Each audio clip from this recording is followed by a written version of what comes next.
कहानी, रोमांच और रहस्य। निर्जीव प्रेम।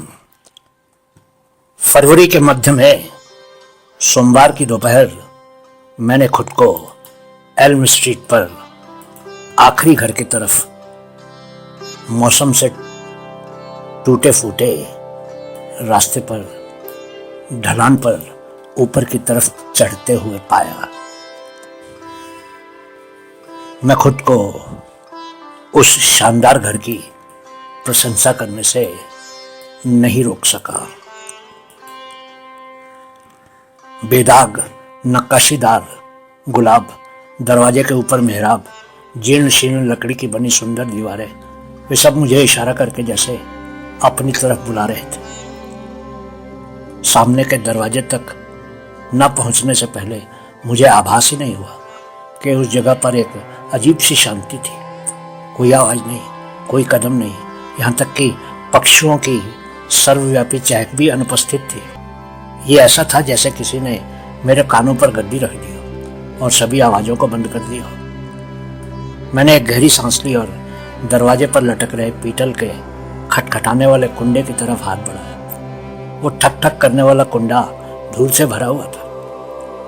मैंने उस कुंडे को अपनी उंगलियों से पकड़ा और दरवाजे पर ठक ठक कर दी।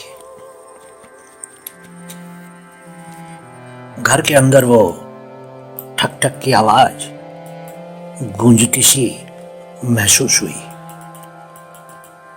मैं कल्पना करने लगा कि उस ठक ठक से हुए कंपन से घर के अंदर की दीवारों से धूल झड़ने लगी होगी और शायद धूल के बादल उठ रहे होंगे। मेरा गला अब सूखा लग रहा था। मैंने खुद से कहा कि यह सिर्फ एक और घर था, बस एक और बीमा पॉलिसी जो मुझे बेचनी थी।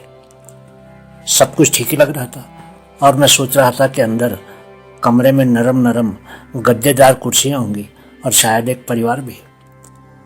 हाँ, सिर्फ बाहर का आंगन और बगीचा ही उजाड़ से दिख रहे थे। शायद घर के अंदर रहने वाले लोगों ने कई दिनों से अपने सामने के आंगन, लॉन और बगीचे की देखभाल नहीं की थी। आखिर वह एक बड़ा घर और बहुत बड़ा आंगन था। वर्तमान में इस तरह की तुच्छ बातों से परेशान होना अव्यावहारिक होगा। जब शहरों का विस्तार क्षैतिज की बजाय लंबवत रूप से हो रहा था और ऊंची ऊंची इमारतें बन रही थी। मैंने फिर से दस्तक देने से पहले बहुत देर तक इंतजार किया। इस बार दरवाजा खुला, हालांकि इसे खोलने वाला कोई नहीं दिख रहा था। मैंने घर के अंदर सावधानी से कदम उठाया। हेलो, मैंने पुकारा, लेकिन व्यर्थ। बिल्कुल सुनसान लग रहा था। मैं आरामदायक कुर्सियों के बारे में सही था, लेकिन वो सभी दस्तक देने वाले कुंडे की तरह धूल से लिपटी हुई थी। किसी जवाब की उम्मीद में मैंने एक बार फिर जोर से आवाज लगाई, लेकिन कोई जवाब नहीं आया। वो घर अब मुझे डराने लगा था और मैं वहां से बाहर भाग जाने के बारे में सोचने लगा। तभी एक आखिरी आवाज लगाई, लेकिन तब भी कोई जवाब नहीं आया, तो मैंने बाहर जाने का फैसला कर लिया। कमरे में सजी हुई प्राचीन कलाकृतियों को देखते हुए मैं पीछे को हटने लगा। मेरा हाथ दरवाजे के हैंडल तक पहुंचा, लेकिन मेरे उस हैंडल को कसकर पकड़ने से पहले ही मेरे कदमों के नीचे से लकड़ी का फर्श खिसक गया और मैं एक पल के लिए जैसे हवा में लटक गया था। इससे पहले कि मैं कुछ समझ पाता, मेरा सर फर्श से टकराया और मैं गहरी नींद में चला गया। मुझे नहीं मालूम मैं कितनी देर तक बेहोश रहा, पर जब आंख खुली तो देखा कि मैं एक आरामदायक पलंग पर था। मुझे लगा जैसे कि मैं एक नियमित नींद से जगा था और सब ठीक था, लेकिन वो पलंग मेरा नहीं था और मुझे नहीं मालूम कि मैं कहाँ था और वहां कैसे पहुंच गया था। पलंग से नीचे उतरकर मैंने दरवाजा खोला। वो दरवाजा एक लंबे गलियारे में खुलता था। तब मैंने महसूस किया कि मैं तब भी उसी शानदार घर में था। मुझे यकीन हो गया कि घर में लोग थे और मुझे उनको धन्यवाद कहना चाहिए था। मैं चरमराती सीढ़ियों से होकर नीचे जाने लगा। मैंने एक रसोई देखी तो मैं उस तरफ ही चल दिया। वहां की मेज के साथ एक कुर्सी पर एक बहुत ही खूबसूरत लड़की बैठी थी। वो इतनी गोरी थी कि जैसे सफ़ेद चौक की बनी हुई हो। उसके बाल सुनहरे थे पर आंखें गहरी थी। मैं तो उस पर से अपनी नजरें ही नहीं हटा सका। मेरे मुंह में शब्द तो जैसे जम गए थे, और शायद वो भी जानती थी कि उसकी सुंदरता का मुझ पर क्या प्रभाव हुआ था। वो भी कुछ नहीं बोली, वो सिर्फ देख रही थी। तब से अब तक कई दिन या शायद कई हफ्ते बीत गए और मैं अब भी उस लड़की के साथ हूँ।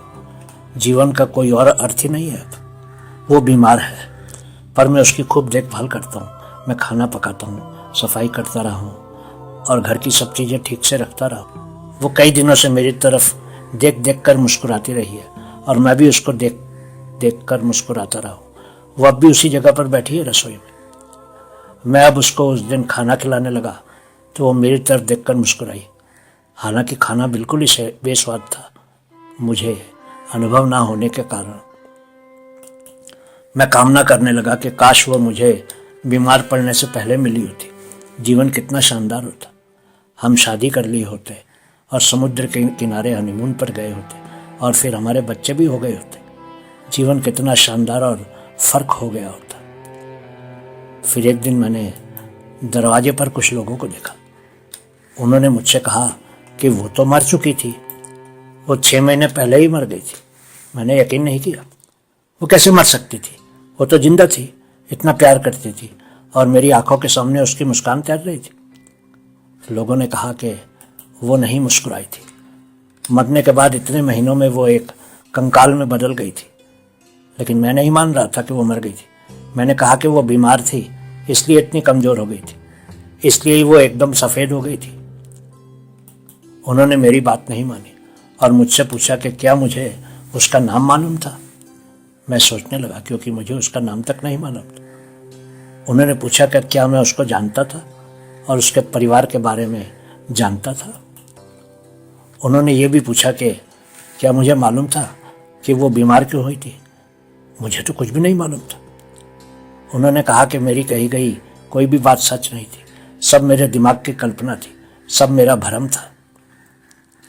साफ था कि उस दिन फर्क से सर टकराने के बाद मैं बेहोश हो गया था और मुझे मति भ्रम हो गया था और मैं नींद या बेहोशी में ही इतने समय से सिर्फ कल्पना ही कर रहा था। मैं जानता था कि वो सब गलत थे।